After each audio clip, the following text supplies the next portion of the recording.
ईंट भट्टे पर काम कर रही ये हैं यमुना चक्रधर, जिन्होंने नीट का एग्जाम क्लियर किया है। पीछे मेरे दो बेटियां हैं, वो होनहार, ऐसी होनहार हैं कि जिनकी जितनी तारीफ की जाए कम की होगा। यमुना और युक्ति हैं। मुझको तो शुरू में यकीन ही नहीं हो रहा था कि मैं कर पाऊंगी करके, क्योंकि फर्स्ट साल जब मैं कोचिंग की थी तो हम लोग को बोला जाता था गवर्नमेंट स्कूल के स्टूडेंट हो तुम लोग। तो गवर्नमेंट स्कूल के स्टूडेंट हैं उनके 90%, जो कॉन्वेंट स्टूडेंट के 60% उसके इक्वल होता है करके। तो बहुत बड़ी बात थी मेरे लिए, क्योंकि मेरा 90% था। और इंग्लिश तो मेरा फेवरेट सब्जेक्ट था पहले भी, और मतलब शुरू से मैं इंग्लिश में बहुत अच्छी थी।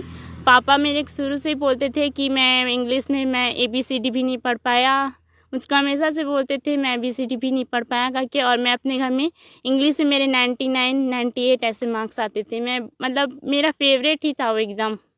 जब रिजल्ट देखे तो वो पल कैसा था, कैसा गुदगुदाया, कैसे, कितनी खुशी हुई, थोड़ा सा बताएंगे। खुशी के मारे में रो डाली थी और बहुत नर्वस भी हो गई थी, क्योंकि शहर में तो बहुत सारे डॉक्टर्स होते हैं, अच्छे अच्छे डॉक्टर्स होते हैं, और गांव में कहीं ना कहीं डॉक्टर्स की कमी अभी भी बनी हुई है। तो मैं यहीं रहकर अपने गांव के लोगों की मदद करना चाहूँगी। यमुना की बहन युक्ति चक्रधर ने भी यूनिवर्सिटी टॉप किया है।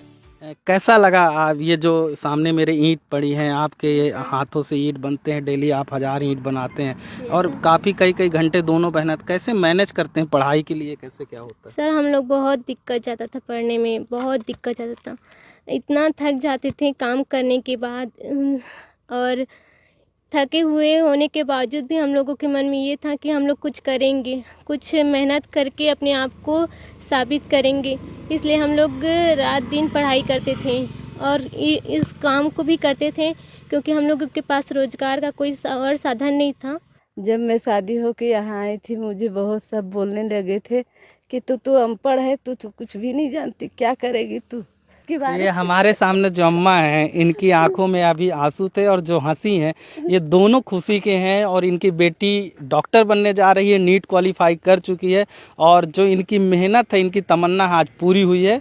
और हम आशा करते हैं कि आगे ये इसी तरह से सफलता पाएँ और दूसरी बहन भी जल्द नीट क्वालिफाई करे। संदीप उपाध्याय, दैनिक भास्कर, भिलाई।